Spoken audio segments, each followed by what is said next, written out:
We're going to talk about kind of using your threat model for whatever you're defending, whatever you're doing as a point of reference for ingesting information and raw data from social media. And one of the things that I really like it for is its immediacy. Right? Really long, detailed technical reports and write-ups are great. Long-form blogs are great. Reports and other things, all very useful, right? But in most cases, that stuff doesn't come with the speed and the immediacy. Sometimes, for good or for bad, that social media does. So it's a nice kind of quick way to get at some potentially useful and actionable information. Now, the downside. There's a lot of noise there. I think all of us can understand there's a lot of noise on social media, getting back to that low barrier to entry. So, kind of our approach with it is to look at it as a very large, robust data set, potentially not the highest fidelity data set, but a robust data set. There are existing utilities, tools, third-party services that you can use to do things like indicator scraping from social media. We're going to talk a little bit about that today. It's not necessarily our focus. Maintaining that separation between personal consumption and kind of work-oriented consumption for your intel sourcing, really good idea to start to kind of cut through some of that noise. Trying to get to a targeted kind of following. So it's not only about cutting through the noise, but it's also about understanding kind of what those trusted sources of information are. What are those data points that you can use, whether they're queries or hashtags or accounts or trends that you can use to get to that quality, high quality information and data. Leveraging embedded capabilities like lists or channels in some of these services. And then frankly, just dive into scripting, right? One of the really nice things about a lot of these platforms, although it's perhaps not as open as it used to be in many cases, is you can do a lot programmatically. And I'm sure some of you in the audience are doing a little bit today, if not a lot, programmatically using APIs to kind of mine the data and slice and dice it however you want. And that's largely been our approach as well, just to kind of get the most flexibility out of it. So those are all good ways to kind of manage the overload. Another challenge that we've got to navigate in this area, and we'd be remiss if we didn't talk about it, was bias. And there's a lot of really good material out there on bias. Chris Sanders has done a lot of good research and writing about it from a kind of defender and analytic perspective. But I took this just kind of quick overview from a writer named Buster Vincent, Cognitive Bias Cheat Sheet. These are, I think, some of the most common kinds of bias that we encounter, particularly in security operations or cyber defense. We run into this a lot, whether it's dealing with social media or any other data set, right? There's either too much information, which causes you to kind of skip over things or make assumptions or just focus on kind of whatever is most interesting or shiny at any given moment. There might be insufficient meaning or lack of context, where, especially for short form social media, you see that a lot, right? Somebody just throws something up. You don't really know what the validity is. There might not be a lot of context in it, and it can cause you as a consumer to sort of fill in some of the gaps, right? And again, kind of make some assumptions, draw conclusions from a very small data set, not necessarily the best thing for an analyst. Insufficient time and resources, and that kind of cuts to the heart of what we're talking about today, right? What are some of the ways that you can use automation to mine the data and get meaning and get value out of this large kind of diverse data set, and not take shortcuts, not burn resources, not come out with data that's not actionable, not quality, and then insufficient memory, right? We're human, we can only retain so much information, so when you reach those limits, it's kind of natural to say, well, good enough is good enough, or to kind of disregard some of the inputs you've received. That's just human nature. So these are some of the kind of pitfalls, really, of trying to do analysis with any large data set, trying to convert it to good information. Particularly when we're using social media for OSINT purposes, or even just news aggregation. The particular bias that comes into play is availability bias, right? And that's basically just saying that things that are more memorable come to mind more quickly, and they can cause you to make false assumptions about the larger data set, right? So I'm sure none of us can think of any parallels outside the security community, especially in social media, where people just say things, and it's inflammatory, and it causes, you know, I don't know, a huge part of the population to just make assumptions about a large data set. I know that none of us can think of any good examples of that, but it does happen.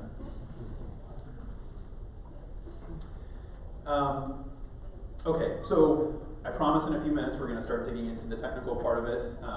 Ryan's going to talk about kind of walking through this data set and some of the things that we're doing to try to kind of get this big beast under control. But before we do that, I want to just talk about kind of how we approach this challenge and how we incorporate this into security and specifically into security operations. And really, it comes down to your threat model. I think social media is a really good source of information for kind of this external discourse, but it has to be somehow tied to your threat model. If it's not, you're not going to get the transparency that you need, you're not going to get measurability, you're not going to have any of your conclusions be aligned to, you know, the business or what your mission is. And if you're not doing that, you're just kind of mining the data set just to do it and see what's interesting, right?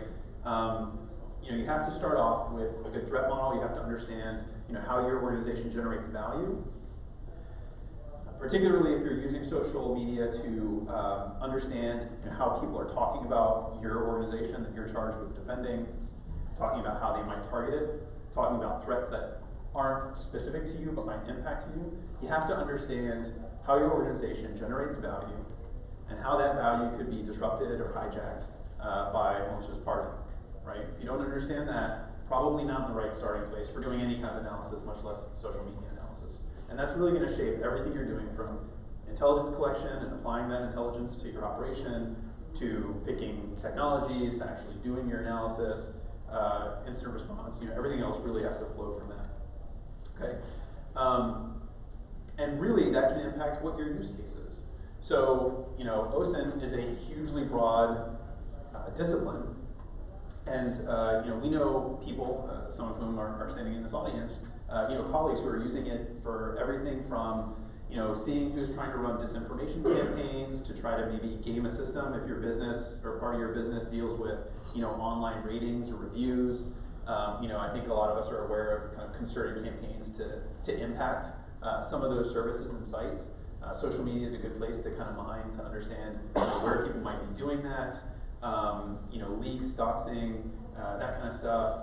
Understanding maybe where people are registering, for example, you know, false accounts to try to socially engineer your employees. I mean, there are, you know, numerous different use cases for this kind of work. And we're going to zero in for our case study on, you know, really kind of one specific service and one particular set of use cases, just because it is so incredibly broad.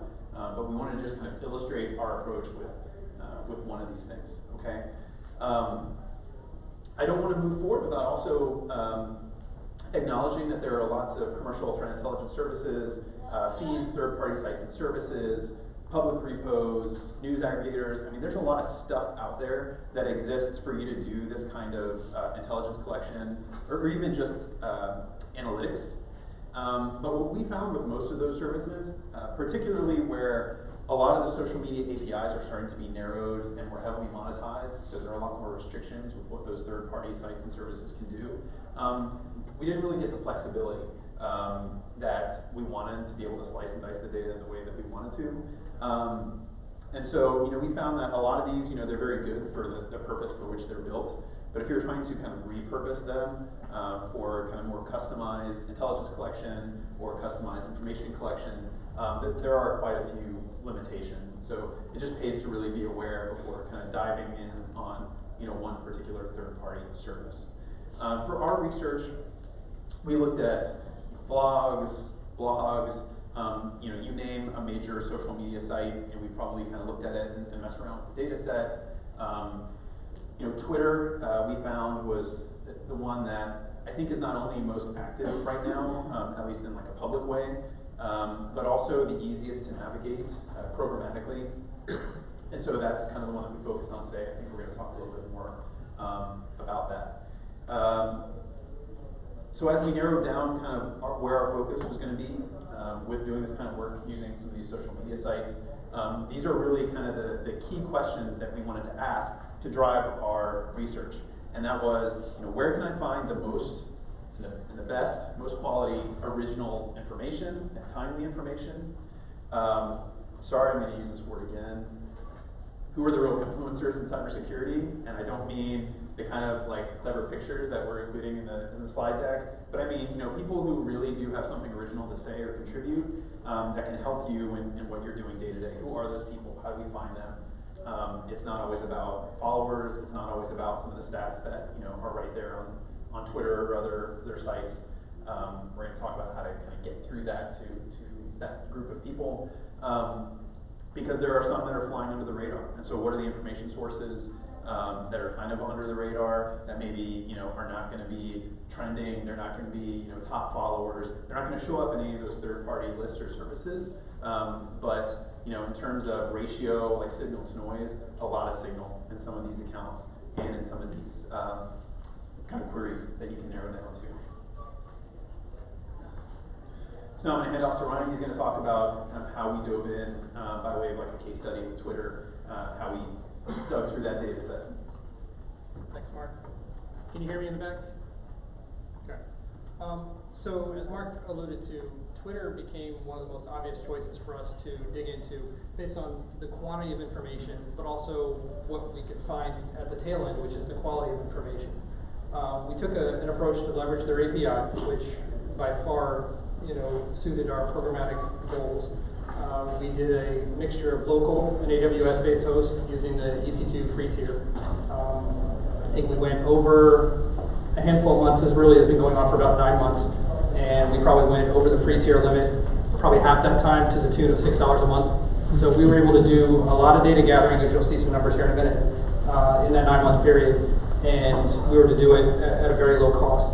And we were also leveraging Python and shell script, so a low barrier to entry. To be able to do that, the Python was largely focused around existing capabilities for Python or Twitter's API. And the shell was a lot of cleanup focused around regex.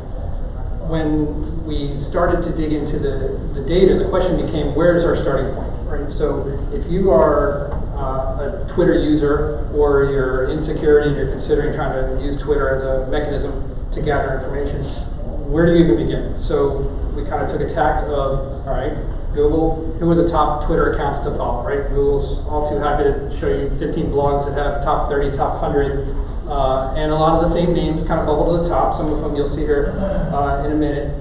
But then we pivoted off those, leveraging the API, and you could dig into who's following those accounts. But also we knew of some specific accounts that worked in the kind of blue team and defense, malware analysis, and IR space. That we then looked at who was following them and who they were following. So we kind of pivoted in a couple different directions off this, and we slowly built this list of 170 plus thousand. I think over time it actually grew to over 200,000 users. So from there, we grabbed profile information, and we started to grab tweets in roughly a 200 per user quantity. So for any given user, that's going to stretch back as far as 200 tweets would take us. You'll see for our influencers that range can be a matter of days, and that for some folks it's a matter of years. So it proved to be an interesting study in that. Now, is that a great sample size when you're trying to assess a given user? Probably not the best, and so an extension of this that we'll have moving forward is broadening the scope over a longer period of time, both in terms of number of tweets as far as time itself. And then actually digging in from there and seeing kind of where keyword analysis on the profiles as well as the tweets validate, are these people actually in security? Because of course, security people don't only follow and aren't only followed by people in security. So we had to then whittle down that massive haystack, where we had thousands of politicians that were being followed, and in some cases following. We have obviously tons of media, some of whom are more engaged in, I would consider, in the security community, others are more consumers. So having to kind of ferret that out both through profile text as well as actual tweet text to get into, just because I say I'm a security person, lead hacker, in my profile, if all my tweets are pictures of cats, am I really offering anything of measure in the security? For example. Yeah. Don't pull up my account yet, I haven't cleaned it. Ancillary to all that, was actually a little related but extension capability that we built to scrape domains, and that sounds like a crawler, to touch a single domain page, right? So hand it a domain and it's going to go to the default page, and it's going to scrape any social media links that are on that page. It's not spidering, it's not following links on the page, so it's a low-touch thing. The asterisks there represent the fact that I did find one site that someone had in their Twitter profile that immediately reported you if you visited the domain to an IP abuse list. So I had a great back and forth with AWS about why they shouldn't be concerned. And I said, really? No, just go to the site yourself, you'll see. And they're like, no, we don't want to. So you gotta still be careful, even if you're not scraping, right? You want to make sure you're on the right side of things. So as we dug into this, we kind of got to the point of what is the reality of what we're dealing with? If we're trying to get to meaningful content, there's no meaningful content tag, and we'll talk a lot more about hashtags as we go through, that everyone uses, right? It comes in all different shapes, all different forms. Different people have different backgrounds. We're going to talk about indicators and fanging of indicators, and people use different tags there. And then people just generally don't only talk about work all the time or specific malware or threat intel on their social media. So how do we actually kind of balance the noise to signal ratio more in our favor? It's never going to be eliminated, but the key is getting it so it's consumable. And this is one of the things that I struggled with. I'm kind of a goal-oriented person. I like to kind of check boxes.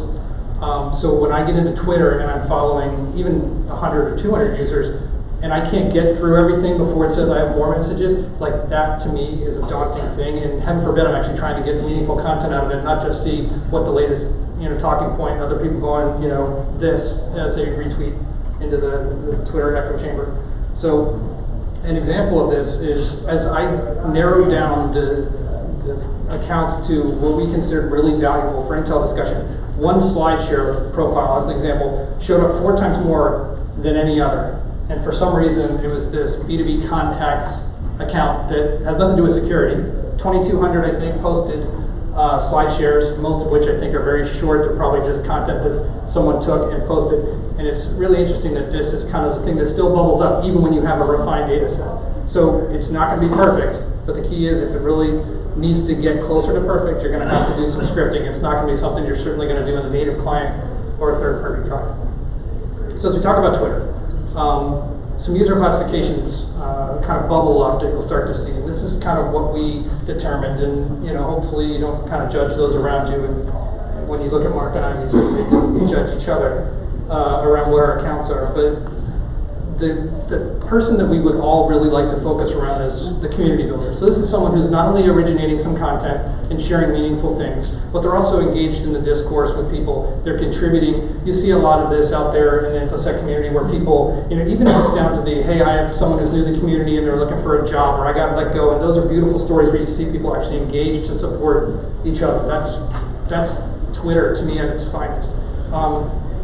And then you kind of drop off a little bit. It's not that these are necessarily bad roles that people can fall into as far as kind of their nature, but the soapbox person is more just who's been kind of just off the system, off the grid for a while. Maybe they were active for one period of time and either life got busy or what have you, and they kind of go dormant, or they never were really active. The lurker, which I've certainly been for most of my time, is someone who's kind of just taking in what other people are putting out there.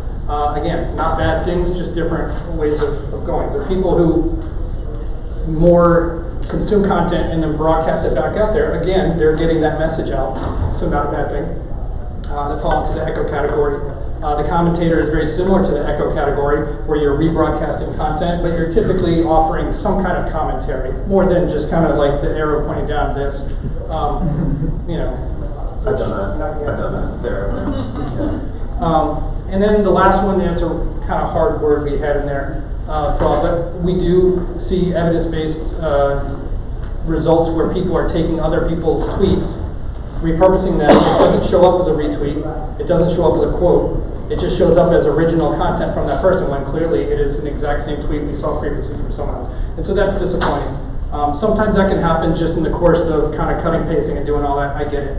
But if you see it repeatedly, you gotta worry. I'll breeze through this so I don't need to educate everybody on Twitter. The first 4 categories really are your standard. When you get into retweeting yourself, that's where people are generally building threads where one tweet is not enough to kind of cover a topic, and or someone engages them later and they go back and they respond to their own original tweet to clarify some things. So that's where thread building really comes in. Sorry, that's reply self. Retweeting yourself is more just kind of like, hey, I said something important, did you miss it? I've seen a lot where it's, hey, buy my book, right? Even our community, we see a fair bit of that. Quoting yourself, again, that's kind of doing the same thing as retweeting, but you're actually adding some new thought. Hey, I said this 2 years ago and it's still relevant. And then the manual retweet is really what that kind of fraud category was built up based on. So Mark talked about bias, and in everything we do, at least work-wise, hopefully not in all lives, there's some element of bias that comes into play. And we wanted to acknowledge that in this research. Just the nature of the course in our original selections of where we started with the accounts and then the resulting accounts that we followed, we ended up with mostly English-speaking accounts. You'll see results that go outside that, but it's not a well-balanced global study. The keywords and phrases that we did a lot of searching based on are well-known things. So this is not originating new keywords. It's not at this point doing natural language processing to identify if you see lead-in text, the next phrase might be some new malware family. That's where we love to be. That's where we're aiming to be. That's not what you're going to see represented. So it's known knowns in a lot of cases that we search for. Even at 25 million tweets that we collected, it's a small sample size. That really isn't that much content. And then of course there's noise in the data set. As you grab these keywords, you'll be probably not so surprised at just how many other instances of these keywords. If we're looking for raging panda, it's shocking how many people go to the zoo and describe what they saw as a raging panda. We'd like to think that there's Twitter, infosec Twitter, right, and that it's its own domain, but that's not the case, right? All of our stuff gets clobbered in with everybody else. So, what do we do? The most recent data set that we originated, what you're going to see in the slides, came from some work earlier this month. We wanted some currency. So we had 25 million, almost 25.5 million tweets we collected, coming from 177,000 profiles.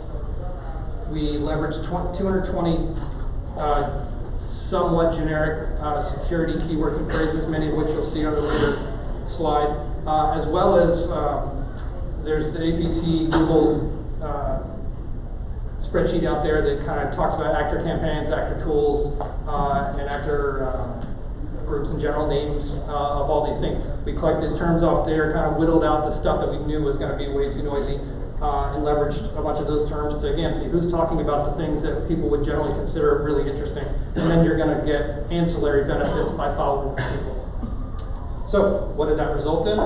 Out of those 1,068 terms and keywords, we got about 5 million tweets that matched, right? So you can imagine that InfoSec, CyberSec, malware, like the more generic terms, made up the brunt of that. So as we kind of cleaned up some of that noise, we got that 100,000, comprised of 34,000 users. Then we dug in a little more closely on just the APT terms and eliminated a lot of the 220 more generic terms.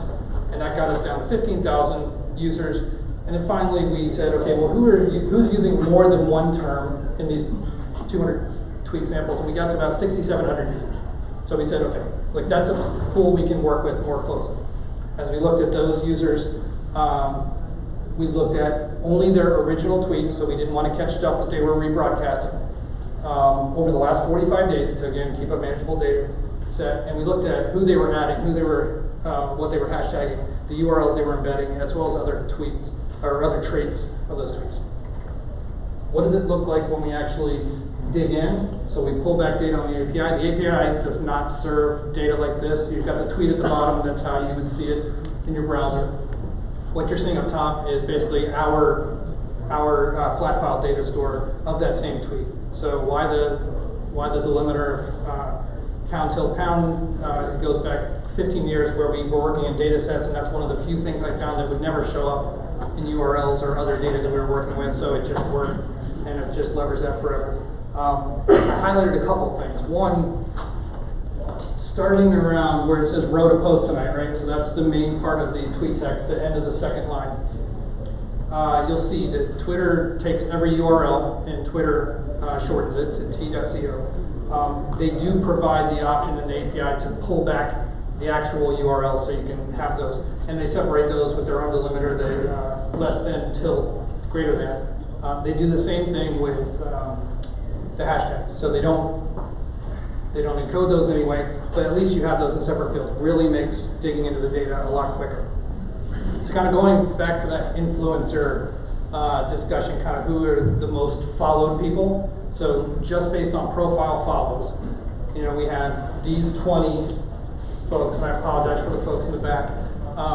Sadly, I have to say that Pod2G was not on my radar at all. If you're not familiar with Pod2G, a lot of discussion about iPhone exploits, certainly a year or 2 years ago. So not something that was a focus of me professionally or personally. But you see the range for the most recent 200 tweets from Pod2G, the range was 1,989 days, right? So not a lot of tweets spread over 5 years. By comparison, if you dig in, I think the shortest one we have there, Swift on Security, as well as Leslie Carhart, Hacks for Pancakes, 4 days to cover 200 tweets. Now that's every type of tweet, right? This isn't just original content in this case. This is every type of tweet, replies, quotes, you name it. So, and oh, by the way, all of the slides, as well as all of our raw data, as well as analyses, as well as kind of tips on how to recreate what we did, all going to be on a GitHub that we're sharing. It's not there at the moment. It will be as we start rolling out data. I think we have about 18 gigs worth of data we're going to put up there for people to have that, as well as the scripts to recreate this entire environment on their own. So some other things to kind of highlight. Schneier, maybe more of the soapbox where it's only original tweets for the entire 200. So again, not a bad thing. You know you're going to get perceivable value there. You've got some folks who are more broadcasters of others' content, either via the retweet method. You've got folks who are more engaged. That's again Leslie Carhart, Dan Kaminsky, with the high levels of replying to others. So again, all kinds of different personality types represented here, as well as a number of things. You see, we've got a number of folks in the community who are over hundreds of thousands of followers. So as we look at tweets and kind of from a defender mindset, which is where Mark and I have come from historically, how can we derive value, right? So the most obvious path that people go to are, you know, where can I get indicators? That's just where people naturally fall. How can I collect more things to go plug into my SIM, to go hunt for, to find out I've got Emotet? Great. I think we all know that probably 1/1000th of indicators, if that, are actually useful to any given person at any time, certainly without any context. So that's really not where we want to end up. The goal there is actually probably to have that analysis to understand what are the actor TTPs, what are some behaviors I can start to build rules and logic around for my SIM, my SOAR, other platforms, and actually start to detect these things regardless of what the indicators are. The infrastructure is all going to change. So some people are actually tweeting more that top level where we're talking about Sigma rules, we're talking about Yara rules. So that was one of the focuses that we had, was going into how do we get more to that actual net result. So again, there's a lot of ways you can get to that. You can do keyword searching, you can do hashtag lookups, you can try and just carve stuff out of raw tweets, not something you're going to do in a native client. But we found that both Sigma space rule as well as Yara space rule, very case insensitive, provided a lot of relevant stuff with very low noise. That's not to say if you then go follow those accounts, you're only going to get signal. You're going to get whatever noise is going to come along with that. Those are very good searches. If you go into a native Twitter client and you want to, if you've got some value coming out of Sigma or Yara rules, those are searches that you can do that are probably going to have a lot less false positives than you're going to find other places. As you get into blogs, obviously you're going to write up into this, kind of coming off the side from Twitter. But as you look at folks who are writing good content in a blog, their Twitter accounts tend to echo when that content is available, as well as some findings actually in there. So another great source to have those write-ups. as well as getting into indicators and raw analysis. Easier in theory to come by, looking up certain types of tags such as C2 colon, IOC colon, or specific keywords for malware families. If you look at NJRET, Scumbot's Twitter account, it's going to come up, and that's, you're going to see them. They skewed everything because they use not only the C2 tag, but they also use malware families, so they show up as really high on our list. As well as looking at sandbox URLs. So if you're interested in kind of seeing what's going out there in the sandbox world, there's a lot you can do to search there. All right, a lot to actually get more here. So what are some actual numbers? So over the last 45 days of content, we kind of trimmed our content number down to keep it current.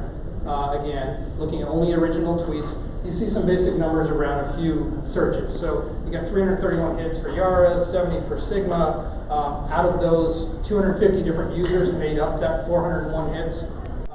And then there were 374 embedded URLs, right? Typically, when you get a hit on a Yara rule or Sigma rule phrase, the URLs are not, go shopping at Amazon. It's something, probably a write-up or something meaningful. So there's good content here. Again, 374 URLs in the last 45 days. Here's a pretty high signal ratio.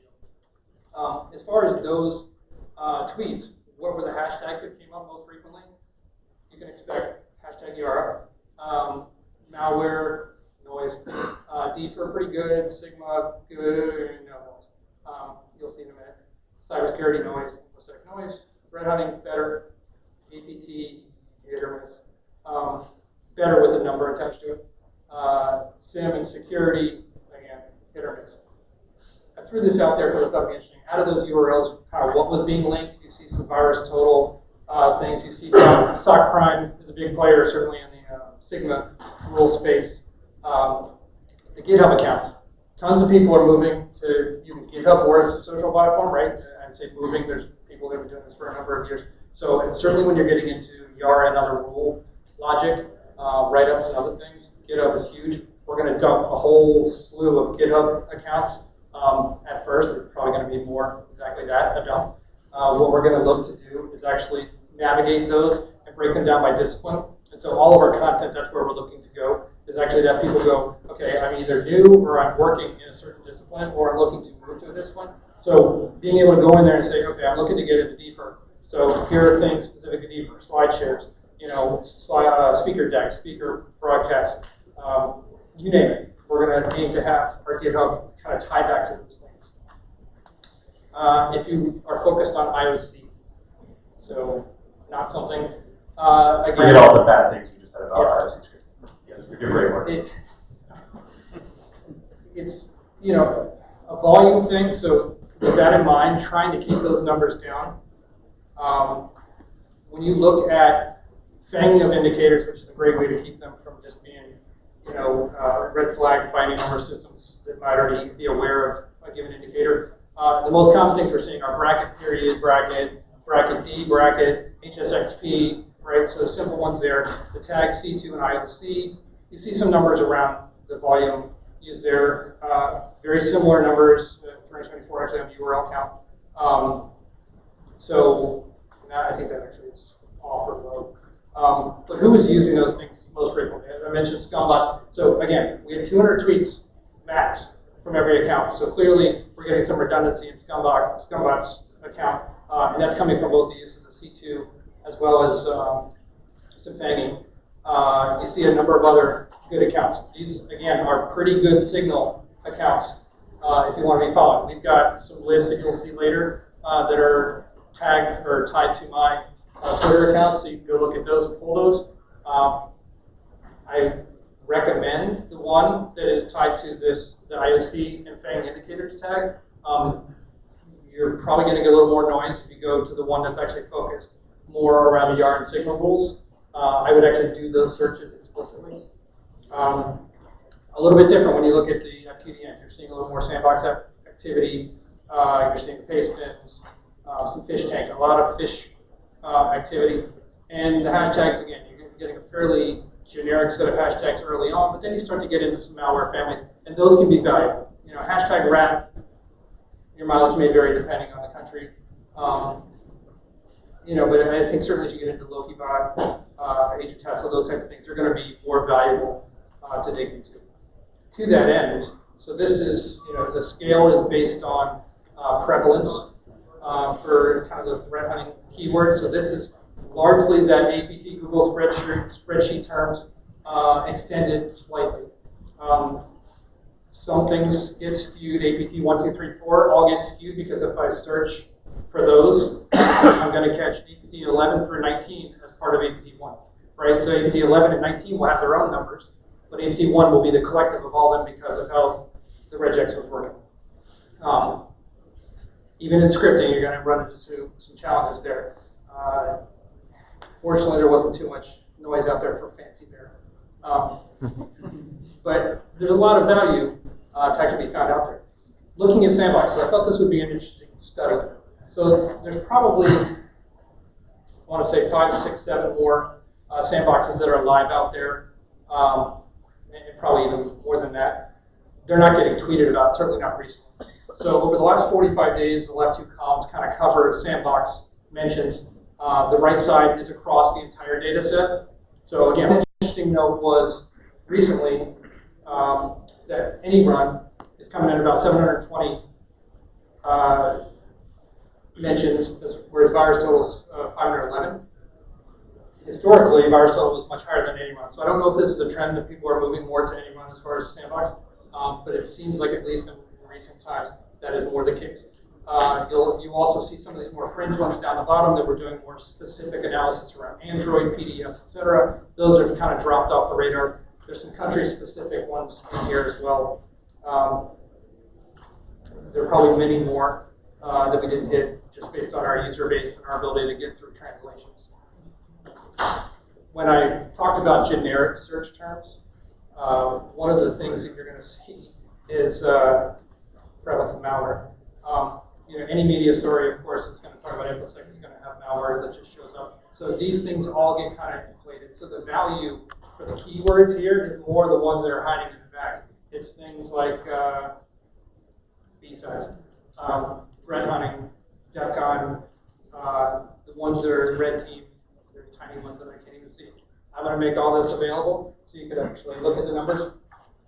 But this is more, your mileage may vary, so be aware of what it is that you're looking at. So searching for a hashtag malware certainly is going to bring back our good marketing friends' work.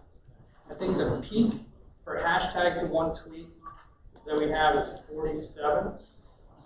This is not quite there, but there are a number of accounts out there, certainly small consultancies, many of whom are overseas, and I can't speak to how much work they're actually doing, that use this as a means by which to get views, right? And so that, unfortunately, hashtags are not this pristine thing that are protected. It's something that the well is very quickly poisoned. So you gotta kind of pick and choose. Is that a means by which that if I'm a bad person, and I'm not saying, by the way, that these are, that I could, if someone's starting to leverage hashtags surrounding what it is I do, so if I don't want people creating Yara rules, being able to easily share them, I'm sure that there is this nice woman named Yara who has a Yara fan following her and posting pictures. But hashtag Yara, trust me, you're going to get a lot of noise if you try and search that. So unfortunately, while it does show up in legitimate things, it's overwhelmed by the noise that's out there. Same thing for Sigma. Apparently Sigma is something having to do with camera equipment because there's a wealth of Japanese photography that's hashtagging Sigma, FP, and Sigma. So kind of circling back to our kind of well-known friends, how did they perform when we looked at those kind of 220 malware or security keywords, as well as the 880-ish APT-based ones? You see the left-hand column, we got some decent hits, some surprises at how low the numbers are. But when we talk about things that, again, from a defender perspective, things that kind of show a level of technical acumen as far as what you're doing in your day-to-day work and what you're actually sharing in the relevancy and currency, it's really almost negligible. And so there were so few, I was like, I might as well show them. So on the Kaspersky side, Turlin, entire cloud operator, not that JIT, right? So again, context, I'm not even sure, potentially pointing to additional write-ups in those, but not a whole lot of discussion. If your focus is high-end research against advanced threats, you may want to look beyond this. Plenty of value in those Twitter accounts. That's not what I'm trying to say. So one of the things, we mentioned that there is no template when people share. But what we're seeing, and we're going to work to try and help shape that and change it. So I'm not trying to malign poor Josh Meltzer. We hired him years ago, great guy, great account to follow. This is an example of he really started to get going on Twitter and blog posts recently on the work he's doing. And as part of that, one of the people responded, hey, by the way, instead of the bracket deep bracket, if you're going to fang your indicators, use bracket, grade bracket, YouTube will just auto ingest that, take the brackets off, and it'll just go. And so Josh quickly changed behavior. So we're seeing some good kind of feedback to help shape things. I think if we got to more standards, both in how tools were able to work with things like fanged indicators, what would be really more helpful is if you're going to include indicators, various types, to use certain labels or tags, and then to hopefully try and do that in a way that we're not going to allow that well to get poisoned by non-security things. It's good. So we're seeing a lot of kind of positive peer pressure to get us where we need to go.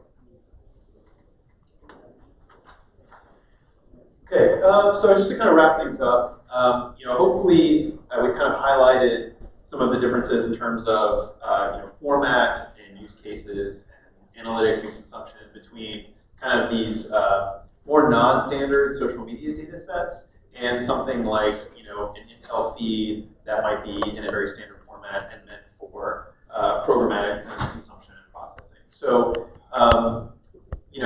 for us, ideally, being on the defensive side of things,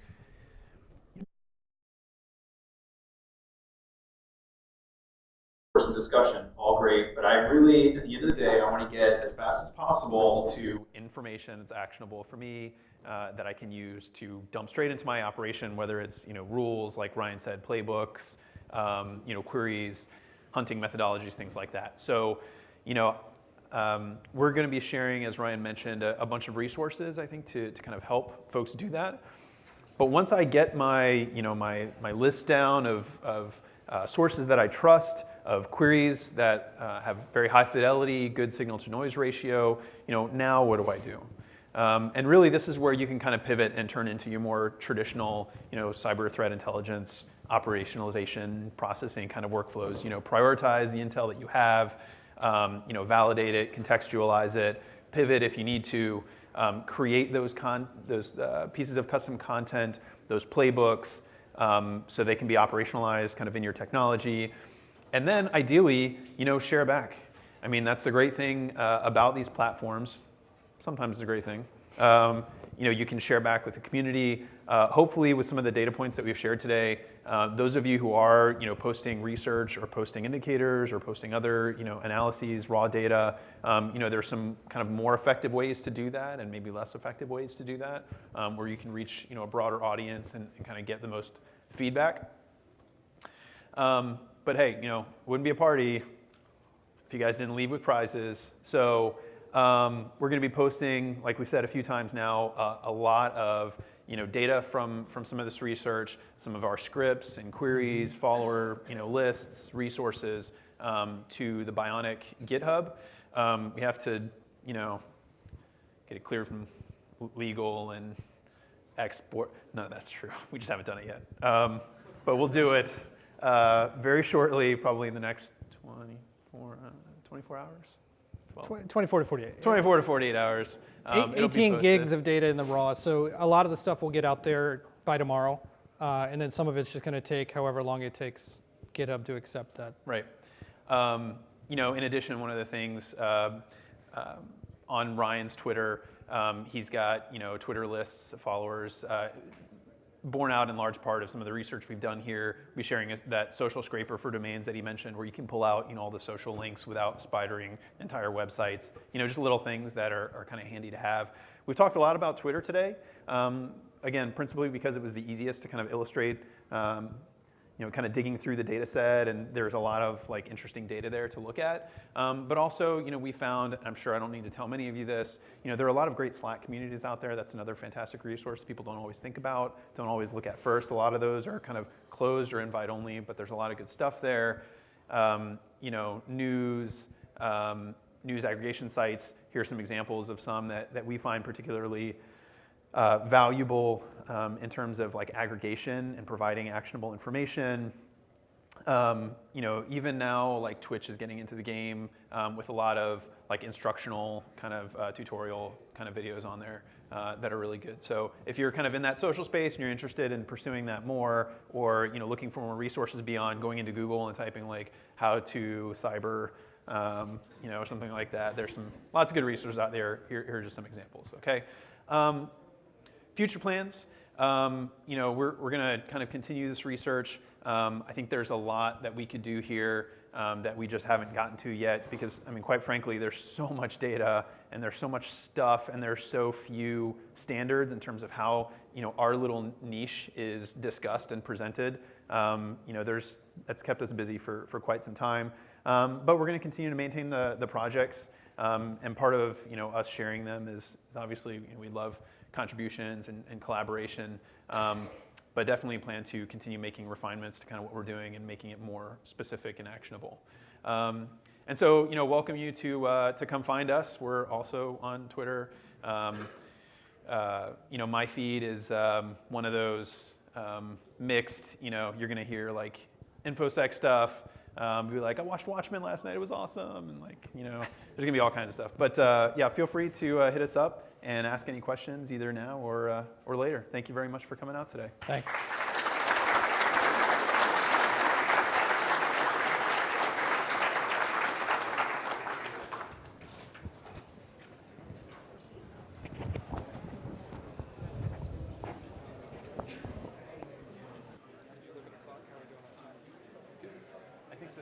I think they flashed in 15 minutes.